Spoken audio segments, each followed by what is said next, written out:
안양중북에서 주님을 섬기고 있는 박종원입니다. 요즘 제가 기도 제목이 있다면 저의 남은 인생을 어떻게 주님을 위해서 살아야 하나, 이렇게 이런 기도 제목들을 기도를 드리고 있습니다.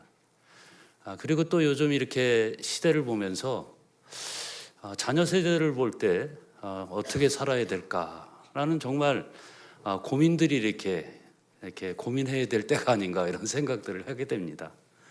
우리 여기 청년 형제 자매님들도 다 아시다시피 이 시대는 어떻게 보면 직업이라든가 학교라든가 학교 선택, 그다음에 또 전공 선택, 어떤 방향으로 설정해야 될지를 정말 종잡을 수 없는 그런 시대고, 너무나 빠르게 변화하고 있는 것을 이렇게 보게 되죠.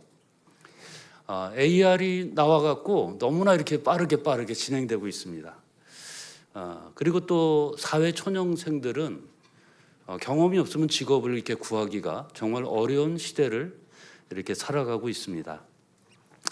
또 직업을 이렇게 구한다 하더라도, 어렵게 구한다 하더라도 순식간에 때로는 회사들이 문을 닫게 되고, 또 순식간에 그 직종 자체가 많이 없어지는 그런 시대를 이렇게 살아가고 있어요. 그러다 보니까 어떻습니까? 이게 젊은 청년들하고 이렇게 얘기를 하다 보면은 어떤 공부를 해야 될까? 또 직업을 위해서 어떻게 해야 되나? 이것이 맞나? 아니면 이것이 틀린가? 어느 쪽이 더 현실적인가?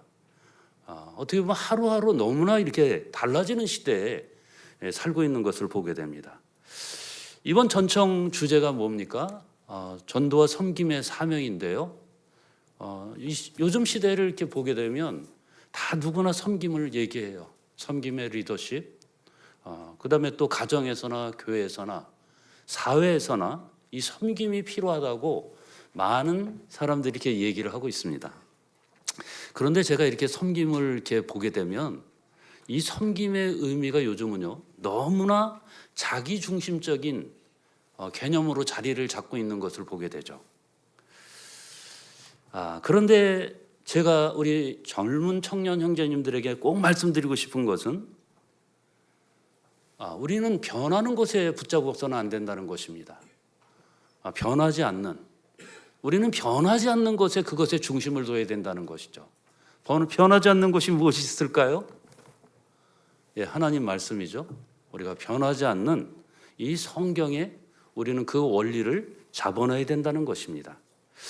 자, 그리고 우리가 이 변하지 않는 곳에 이 성경에서 우리가 말씀을 잡았을 때 그 말씀의 원리가 나의 삶에서 어떻게 적용하는지를 고민하고 우리가 그것에 대해서 기도하는 부분이 우리 믿는 자의 의무가 아닌가, 이런 생각들을 하게 됩니다.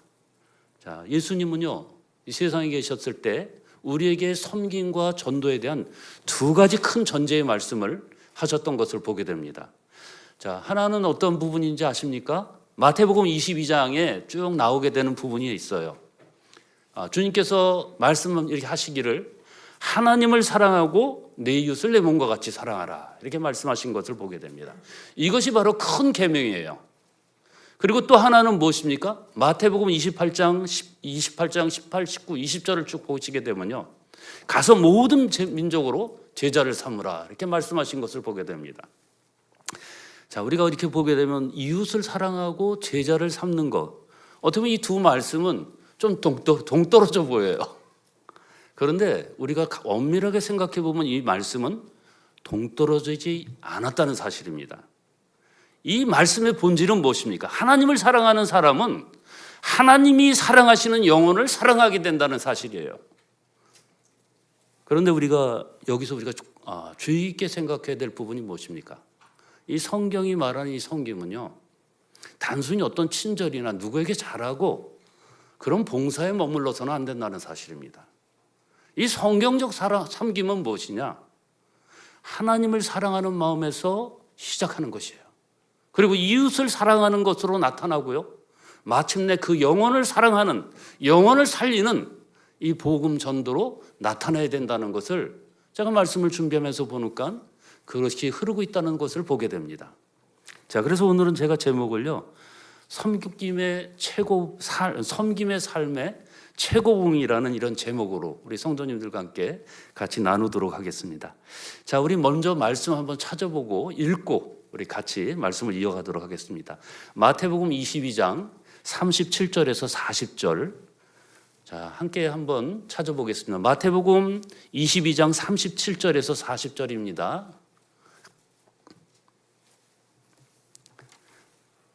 예, 찾으셨습니까? 예, 같이 한 목소리를 읽겠습니다. 시작. 예수께서 이르시되 내 마음을 다하고 목숨을 다하고 뜻을 다하여 주 너희 하나님을 사랑하라 하셨으니 이것이 크고 첫째 되는 계명이요 둘째도 그와 같으니 내 이웃을 내 자신과 같이 사랑하라 하셨으니 이 두 계명이 온 율법과 선지자의 강령이니라. 아멘. 예, 마태복음에서 하신 말씀, 예수님이 이렇게 말씀하고 계시죠. 내 마음을 다하고 목숨을 다하고 뜻을 다해서 주 너희 하나님을 사랑하라 이렇게 말씀하고 있는 것을 보게 됩니다. 자, 우리가 이 본문 말씀 앞에를 이렇게 보게 되시면요, 한 율법사가 나와서 주님께 얘기합니다. 가장 큰 계명이 무엇이냐 이렇게 얘기합니다. 그러니까 예수님께서 이렇게 말씀하시죠. 이 율법사에게 뭐라고 말하고 하자, 뭘 하라고 행위를 하라고 말하지 않는 것이에요. 먼저 착하게 살아라, 아니면 뭐 해라, 이런 말씀을 하지 않는다는 것입니다. 그런데 주님께서 지금 하신 말씀이 무엇입니까? 주 너희 하나님을 사랑하라 말씀하시는 것을 보게 돼요. 주 너희 하나님을 사랑하라는 것입니다. 왜 그럴까요? 우리가 모든 참된 사람 섬김의 이 시작점은 뭐냐? 많은 사람들이 섬김을 하면서 어떤 사람들이 더 좋아 보이고 또 좋은 마음을 받아들일 수 있어요. 그런데 우리가 중요하게 생각해야 될 부분이 있습니다. 우리의 모든 섬김과 모든 사랑의 근원은 하나님을 사랑하는 데서 시작해야 된다는 것입니다. 우리가 하나님을 사랑하지 않고도 좋은 일을 할 수 있어요. 하나님을 사랑하지 않고도 어려운 사람들을 도와줄 수 있어요. 그러나 성경에서 말하는 섬김은 다르다는 것입니다. 성경적 섬김은 무엇입니까? 하나님을 사랑하기 때문에 내가 그 사랑에 의해서 사람들을 또 영혼들을 사랑한다는 것이에요. 하나님의 사랑에 감화되어서 자발적으로 주님을 섬기고 사랑하고 그 사랑으로 이웃을 섬기고 사랑하는 것입니다. 왜 그렇습니까? 우리에게 받은 은혜, 하나님께 받은 은혜, 예수 그리스도께 받은 은혜가 너무나 크기 때문에 우리는 그 사랑을 외면할 수 없기 때문이라는 것입니다. 전도도 마찬가지입니다. 전도는 어떻게 보게 되면 우리가 생각하면 어떤 사람은 교회 데려오는 것이 교회 전도라고 생각할 수 있어요. 근데 전도는 무엇이냐? 단순하게 교회 인원을 늘리는 것이 아니라는 것입니다. 전도는요, 하나님을 사랑하는 사람이 하나님의 마음을 품고 잃어버린 영혼을 찾아가는, 그것을 위해서 향해서 달려가고 그것을 위해서 복음을 증거하는 그 과정을 저는 전도라고 생각합니다. 하나님은 잃어버린 어린 양을 찾으시는 분이세요. 그 길 잃은 어린 양을 위해서 하나님께서는 그곳에 친히 찾아오셨다는 것입니다. 하나님은 잃어버린 한 마리를 찾는 목자에 비유하고 있는 것을 보게 됩니다. 우리가 전도하는 전도자는 이런 것이에요. 우리 모든 청년들, 형제 자매님들은 전도자가 될 수 있다는 사실입니다. 한 영혼을 위해서. 그 다음에 또 주님은 어떻습니까? 집 나간 아들을 기다리는 아버지의 마음으로 예수님께서 말씀하신 것을 보게 되죠. 이것이 하나님의 마음이에요. 그러므로 하나님을 사랑하는 사람은요, 하나님의 마음을 닮아가고 그것을 갖다가 나타내고자 하는 것을 보게 되죠. 그래서 전도는요, 우리 주변에 어느 영혼이 주님을 받아들일 준비가 되었는지를 계속 체크하면서 기회를 찾아가는 것입니다. 이것이 전도예요. 물론 최종적으로 우리가 복음의 말씀을 증거해야겠죠. 우리가 하나님의 말씀을 이해하고 하나님과 좋은 관계를 유지하기 위해서는 그러면 어떻게 해야 될까요? 우리가 하나님이 기뻐하시는 일, 하나님이 좋아하시는 일, 하나님이 소중히 여기시는 일, 그 일을 우리는 해야 된다는 것입니다. 이것이 우리 하나님의 사랑을 받은 성도님들의 자세예요. 그럼 하나님이 가장 관심을 기울이는 것이 무엇일까요? 그분의 백성을 되찾는 일입니다. 허물과 죄로 죽었던 영혼들을 우리를 통해서 하나님께서는 되찾기를 원하신다는 사실입니다. 그리고 잃어버린 모든 자녀들을 되찾는 것이에요. 그것이 바로 예수님이 이 땅에 오신 이유이기 때문인 것입니다. 자, 그래서 우리 하나님을 사랑하는 자는 자기 친구들에게 하나님에 대해서 얘기를 한다는 것이에요. 하나님을 사랑하는 자들은 무엇입니까?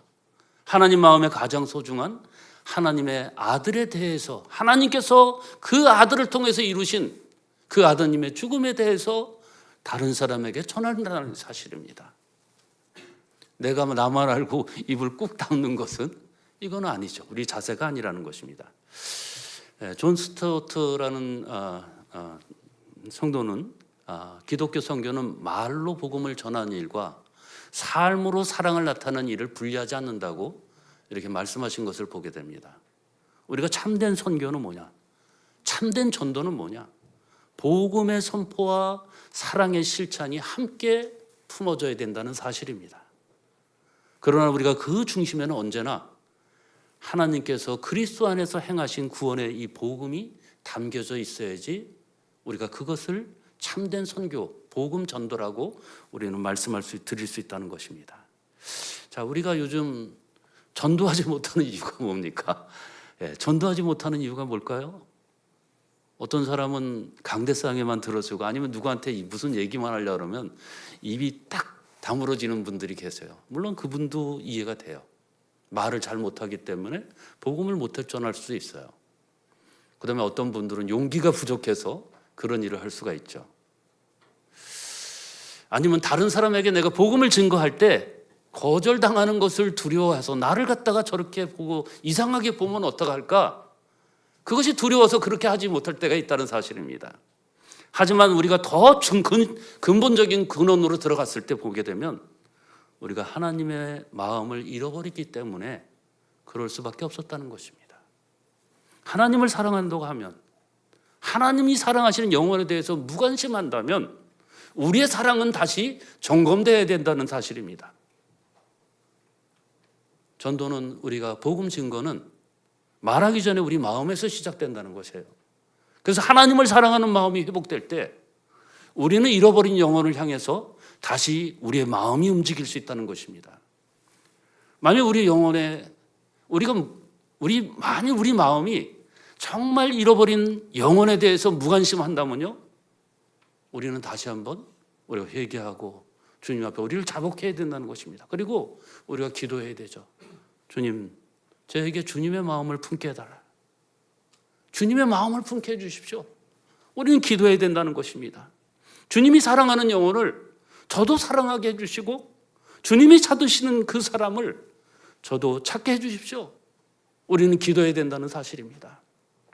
이처럼 섬김의 삶은요, 하나님을 사랑하는 마음에서 시작된다는 것입니다. 뿐만 아니라 하나님을 사랑하는 사람은요, 고통받는 이웃을 생각하고 기억하는 사랑의 섬김으로 나타나게 된다는 것입니다. 그래서 행함이 없는 믿음은 그 믿음 자체가 죽은 것이라고 좀 전에 말씀 우리 찾아본 대로 우리가 하나님을 사랑하는 그 믿음, 사랑, 이것은 섬김으로 나타나야 된다는 것입니다.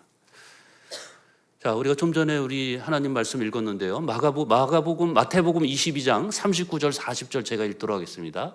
둘째도 그와 같으니 내 이웃을 내 자신같이 사랑하라 하셨으니 이 두 계명이 온 율법과 선지자의 강령이니라. 자, 예수님께서 이게 두 번째 계명을 말씀하셨죠. 내 이웃을 내 자신과 같이 사랑하라. 자, 이 말씀은 무엇입니까? 단순하게 이웃에게 좋은 감정, 우리가 잘 대해줘라 이런 것을 넘어선다는 것입니다.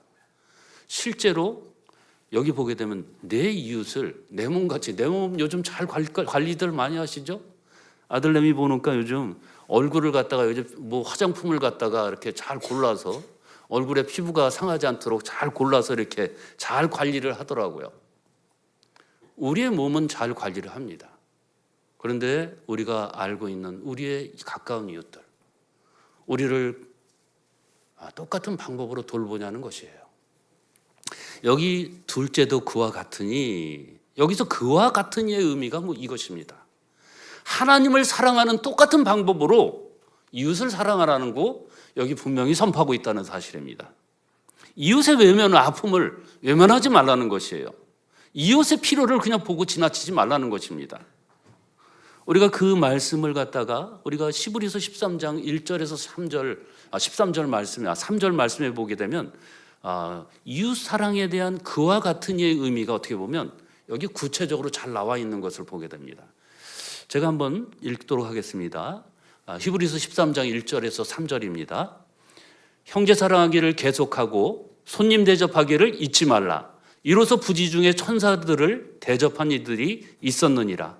너희도 갇힌 자와 같이 갇힌 자를 생각하고 너희도 몸을 가졌은즉 학대받는 자들을 생각하라. 자, 여기 1절하고 2절에 보게 되면 형제 사랑하기를 계속하고 손님 대접하기를 잊지 말라라는 말씀이 있는 것을 보게 됩니다. 그리고 3절에서 너희도 함께 갇힌 것 같이 갇힌 자를 생각하라. 그리고 너희도 몸을 가졌은즉 학대받는 자를 생각하라고 이렇게 말씀하시는 것을 보게 됩니다. 자, 여기에 세 종류의 구체적인 이웃이 나오는 것을 보게 되죠. 누가 나옵니까? 맨 처음에요? 형제 사랑을 계속 형제가 나오죠. 그 다음에 또 누가 나옵니까? 손님. 예, 손님. 당시 지금의 손님이야 우리가 편하죠. 호텔에서 재우면 되고. 그런데 당시에는 나그네. 그런데 나그네도 누굽니까? 잘 모르는 사람들이에요. 잘 모르는 손님인 나그네입니다. 그 다음에 또 셋째 번째 나오는 사람들은 대상이 누굽니까? 갇힌 자와 여기 보게 되면 학대받는 자가 나오는 것을 보게 됩니다. 자, 우리 형제 사랑은 무엇입니까? 우리가 가까운 이웃이라든가 친족 그리고 교회 공동체 안의 성도들을 의미할 수 있어요. 그리고 그 사랑은 계속해서 돼야 된다는 것입니다. 그리고 두 번째 손님은 무엇입니까? 여기 두 번째 손님 나그네가 나와요. 이 그와 같은 의미라는 것은 무엇입니까? 우리가 잘 알지 못하는 낯선 나그네까지도 사랑이 확대되어야 된다는 것을 본문은 말씀하고 계세요. 자, 우리도 어떻습니까? 우리 조선시대만 들어가도 어떻습니까? 주인장 계셔 하고 가서 막 두드리죠. 길 가는 나그네입니다. 하룻밤만 재워주시면 감사하겠습니다. 이렇게 얘기하는 것을 보게 되죠. 자, 당신은 어떻습니까? 숙박시설이 잘 보존되어 있지 않았어요. 지금처럼 이렇게 잘 되지 않았잖아요. 만일 어떤 나그네가 잠을 올라와서 재워달라고 한다면, 만약에 그가 거절한다면 그는 밖에서 노숙을 하거나 또는 산속에서 길을 잃어야 될 상황이 된다는 것입니다. 만약에 우리 청년 형제 자매님들 여기 계신데요. 잘 모르는 사람이 와서 나 좀 하루 재워주십시오. 어떻게 할 것 같아요? 요즘 쉽지 않죠? 제일 무서운 게 사람이잖아요. 대상들이요. 자, 근데 더 요즘 참 제가 이제 사역을 하면서 참 안타까운 것은 우리 성도 집회나 아니면 복음 전도 집회 또 여러 이제 집회들을 하면서 강사님들이 방문하시는 경우가 있는데 참 요즘 가정을 개방하시는 이 성도님들이 이전보다 많이 줄었다는 사실입니다. 자, 우리의 섬김은요. 우리의 섬김의 사랑은 낯선 나그네까지도 거기까지도 사랑이 열려야 된다는 것이에요. 자, 여기 보게 되면 다음으로 세 번째 갇힌 자와 학대받는 자를 생각하는 이 고통받는 자리에 함께 서야 된다는 사실을 성경 본문은 우리에게 말씀하고 계시다는 것입니다. 이웃을 내 몸같이 사랑하는 것이 뭐냐? 갇힌 자와 학대받는 자를까지 그 고통까지도 함께 그 자리에 서야 된다는 것을 본문은 말씀해 주고 계시다는 것입니다. 자, 우리 한번 히브리서를 쓸 당시에 히브리 기자가 그 상황을 한번 생각해 보세요. 약 60년 후반에서 70년 그 전에로 생각됩니다. 그 당시에 전쟁이 일어났고요. 어떻습니까? 상당히 어려운 상황들이었죠. 조롱을 당하였고, 우리가 10장 33절에서 34절을 보게 되면은 히브리 성도들이 당했던 그 어려움들이 아주 적나라하게 나와 있던 것을 보게 됩니다. 조롱을 당했고, 환난을 당했고, 사람들에게 구경거리가 되었고, 소유를 뺏겼고, 이런 형편에 있는 자들과 사귀었고, 갇힌 자들을 동정했던 사실을 말씀은 말해주고 있다는 사실입니다. 그와 같이라는 이 의미는요, 이런 고통을 받는 사람의 자리에 함께 서라는 의미라는 것입니다. 지금 히브리서 성도님들의 처한 상태는 어떤 상황이었습니까? 물리적으로, 물질적으로, 정신적으로 매우 고통 가운데 있어요. 그럼에도 불구하고 하나님 말씀은요, 이런 상황에서도 사랑하기를 계속하라고 권면하고 계시다는 것입니다. 사랑하기 어려울 때에도 사랑을 멈추지 말라는 것이에요. 내 형편이 어려운데도 남을 도우라는 것입니다. 내 형편을 떠나서 남을 돌보라는 것입니다.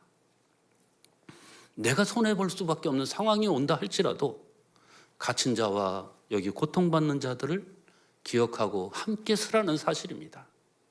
자, 여기서 우리가 섬김의 중요한 특징들을 이렇게 보게 됩니다. 이 성경은 뭐라고 했습니까? 갇힌 자를 생각하라. 그 다음에 또 학대받는 자를 생각하라. 여기 나오는 말씀 중에 공통적인 단어가 뭡니까? 생각하라. 자, 참된 섬김은요, 우리가 기억하고 생각하는 것이라는 것이에요. 거기서 시작된다는 것입니다. 사랑의 반대는 미움만이 아닙니다. 사랑의 반대는 생각하지 않는, 아예 잊어버리는 무관심이에요. 생각하지 않는 것, 기억하지 않는 것, 그것만큼 무정한 건 없다는 사실입니다. 누군가를 우리가 진정으로 사랑한다면 우리는 생각하고 기억해야 된다는 것입니다. 그 아픔을 기억하고 공감해야 되는 것이에요. 그리고 그의 형편을 기억해야 된다는 것입니다. 또 더 중요한 것은 그의 영혼을 우리는 기억해야 된다는 것입니다. 그의 영혼을 생각해야 된다는 것입니다. 사랑의 반대는 미움이 아니라 사랑의 반대는 무관심입니다. 생각하지 않는 것이에요. 그래서 우리가 그 기억을 우리는 행동으로, 섬김으로 이어져야 된다는 것입니다. 자, 우리 섬김 없는 어떻게 보면 전도는요, 복음 전도는 어떻게 보면 차갑게 느껴질 수 있어요. 우리 이완석 형제님께서 금방 오셔서 섬 전도에 대해서 정말 많은 것을 했습니다. 그들의 마음이 자동적으로 열리게 돼 있어요.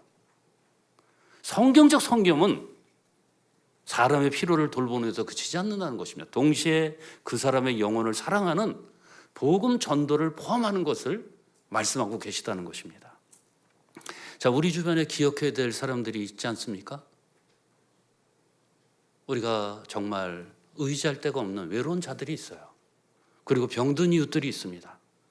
또 가정 문제로 참 요즘 보게 되면 결손 가정들이 너무 많죠. 가정 문제로 너무나 힘들어하는 가정들이 있어요. 믿지 않는 가족들 때문에 힘들어하는 가정도 있죠. 그리고 수차례 우리가 말씀의 복음 집회에 참여했지만 마음을 아직 열지 못하는 그런 연약한 자들이 있는 것을 보게 됩니다. 우리 청년 형제자매님들 한 사람을 한번 생각해 보십시오. 오늘 생각하시고 문자 한 통이라도 보내시고 카톡 한번 하시고 전화 한 통 하시고 또 허락된다면 만나서 그들의 이야기를 들어주시고 또 공감해 주면 어떨까 생각됩니다. 그리고 그 사람을 위해서 기도하십시오. 그러면 그들은 긍정적으로 마음이 반응할 것입니다. 섬김은 어떤 거창한 데서 시키는 것이 시작되는 것이 아니에요. 우리가 그들을 생각하고 기억하는 데서 그리고 공감해 주는 데서 그들의 마음이 열리기 시작한다는 것입니다. 그리고 복음의 길이, 그들을 복음을 전할 마음의 문이 그들에게 열린다는 사실입니다. 이처럼 하나님을 사랑하는 마음은요, 고통받는 이웃을 기억하는 이 사랑의 섬김으로 나타난다는 것입니다. 뿐만 아니라 이 이웃 사랑의 최고봉은요, 복음을 위해 자기 자신을 희생하는 사명으로 완성된다는 것이에요. 우리 하나님 말씀 한번 또 찾아보도록 하겠습니다. 마태복음 28장 18, 19, 20절 우리 한 목소리로 같이 한번 읽어보도록 하겠습니다. 마태복음 28장 18, 19, 20절입니다. 찾으셨습니까? 네, 같이 읽겠습니다. 시작. 예수께서 나와 말씀하여 이르시되 하늘과 땅의 모든 권세를 내게 주셨으니 그러므로 너희는 가서 모든 민족을 제자로 삼아 아버지와 아들과 성령의 이름으로 세례를 베풀고 내가 너희에게 분부한 모든 것을 가르쳐 지키게 하라.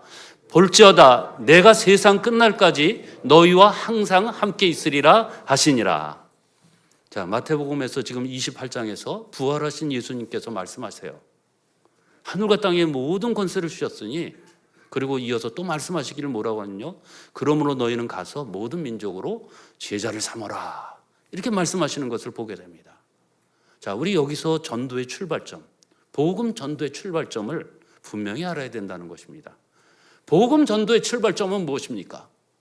여기 보게 되면 하늘과 땅의 권세를 모두 주셨으니, 예수께서 나와 말씀하여 가르사대, 하나님께서 이 복음 전도의 출발점은요, 우리의 능력이 아니라는 것입니다.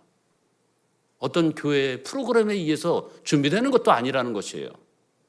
우리의 어떤 말재주, 장난도 아니라는 것입니다. 우리가 어떤 것을 열심히 해서 되는 것도 아니에요. 이 전도의 출발점은 무엇입니까? 부활하신 예수 그리스도의 부활의 권능, 예수 그리스도의 권세에서 시작을 된다는 것을 분명은 본문은 말씀하고 계시다는 사실입니다. 그리고 예수님께서 그 모든 권세를 우리에게 더하셨어요. 그래서 우리는 그 예수님께서 우리와 함께 하시다는 사실입니다. 그래서 우리가 전도할 때 두려울 이유가 없어요. 성령께서 친히 우리의 입을 주장하시고 우리로 말할 바를 담대히 하시게 주님께서 인도하신다는 사실입니다. 여기 말씀에서 보면 지상명령이 나오는데 19절에 쭉 보게 되면 너희는 가서 모든 민족을 제자를 삼아 아버지 아들과 성령의 이름으로 세례를 베풀고 내가 너에게 분부한 모든 것을 가르쳐 지키게 하라.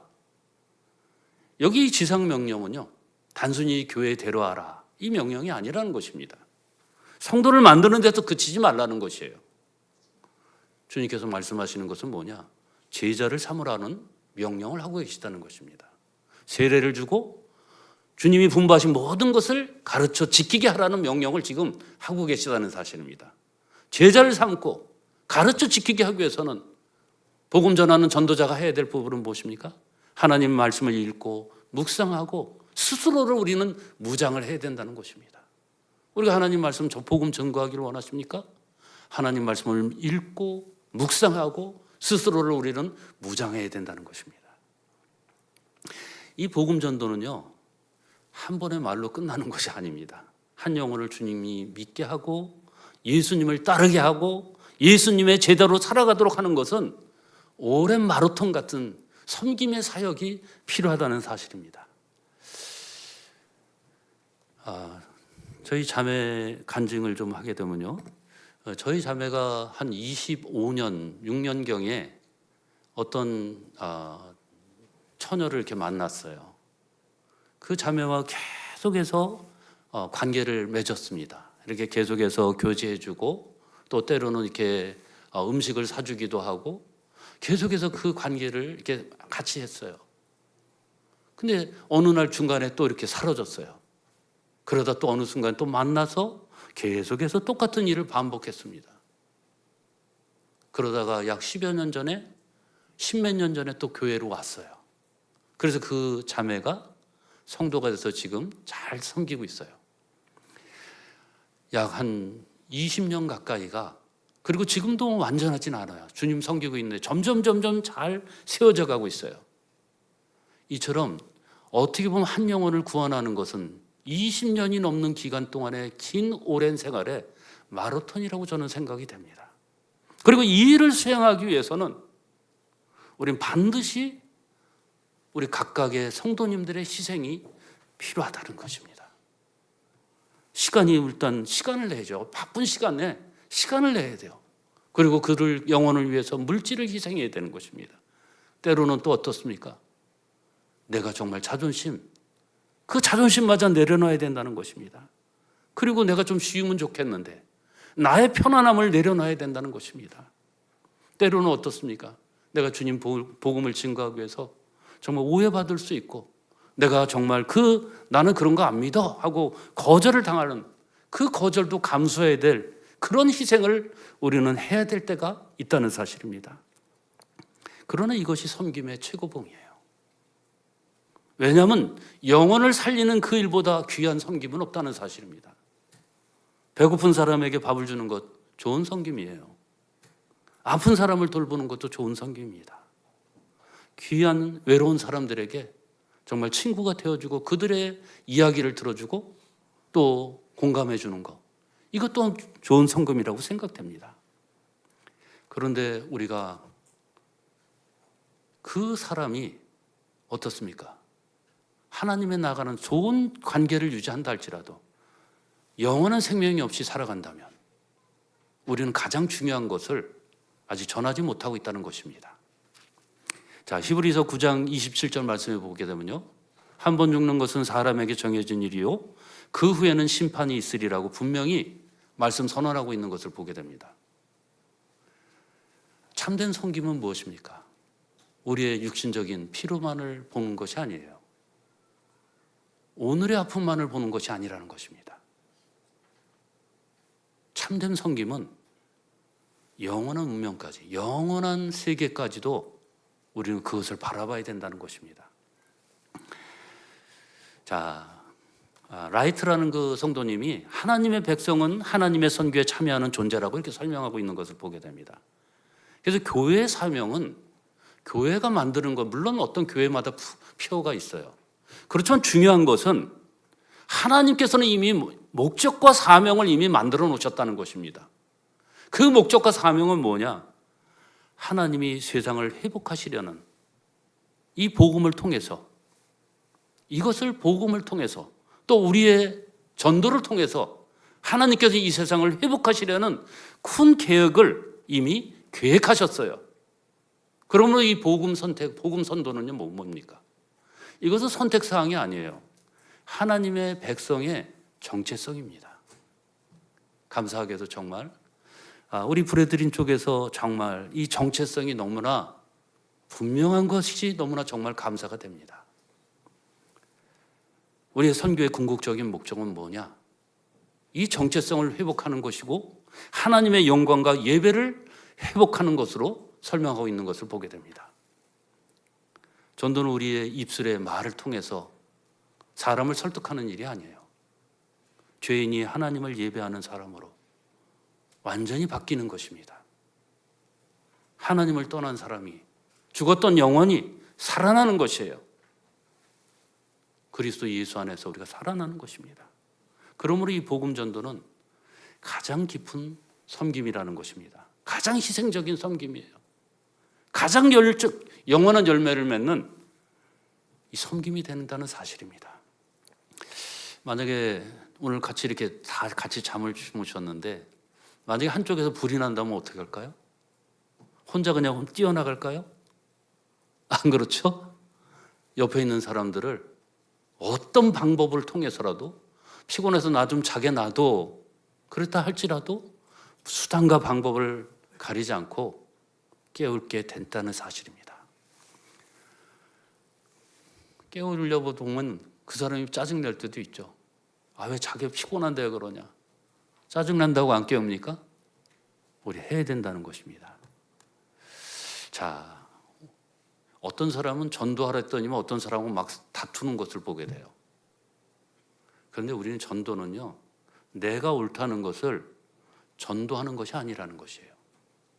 하나님 말씀, 우리가 섬김으로 사랑을 나타내고 그 인격, 그리스도의 인격을 나타나는 것입니다. 그래서 우리는 영혼을 살리게 전도하는 것이에요. 죄와 심판 가운데서 있는 이 영혼들에게 예수 그리스도의 생명을 전하기 위해 우린 전도해야 되는 것입니다. 물론 복음을 증거할 때 우리가 전도의 지혜가 필요합니다. 상대를 존중해야 되고요. 또 친구라던가 옆에 있는 사람들에게 협박을 하니 강압적으로 우리가 하면 안 된다는 것이죠. 그러나 우리가 중요한 것은 무엇입니까? 우리가 그 영혼을 사랑한다면 우리가 침묵할 수 없다는 것입니다. 진정한 사랑은요, 때를 따라 복음을 증거하는 용기를 낸다는 것이죠. 자, 오늘 이렇게 세 가지 한번 실천해 보면 어떨까요? 한번 이름을 한번 생각해 보십시오. 자기 주변에 있는, 내가 사랑하고 있는, 가장 사랑하고 있는 사람들, 가족이 때도 좋습니다. 또 친구들이라도 좋아요. 그리고 복음 연할 기회를 우리가 기도하는 것입니다. 그리고 또 작은 섬김을 우리가 실천하면 어떨까요? 친구를 만나서 식사를 대접할 수 있고요. 또 카톡을 보내서 어떻게 지내냐고 안부를 물을 수도 있어요. 또 어려운 일은 없냐 물어볼 수 있죠. 그리고 우리가 적절할 때, 마음의 문이 열렸을 때, 나를 신뢰할 때 우리는 또 복음을 증거할 수 있어요.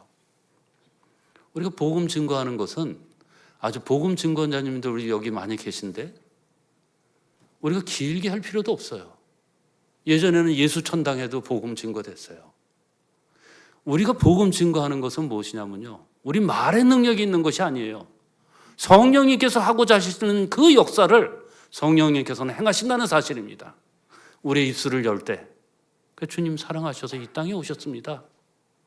주님께서 우리 죄를 위해서, 세상 죄를 위해서 죽으실 뿐만 아니라 부활하셨어요. 주님은 우리는 그 피로 말미암아 우리가 구속받았습니다. 우리가 믿은 자에게 하나님께서 영원한 생명을 허락하십니다. 제가 믿었던 그 예수님, 저는 그것을 통해서 저는 소망을 갖게 됐고, 동일하게 당신도 예수님을 믿고 그 소망을 가지고 사시기를 바랍니다. 그리고 함께 예배드렸으면 좋겠습니다. 우리가 작은 나지막한 이 한마디, 이것이 영혼을 향한 문을 연다는 것입니다.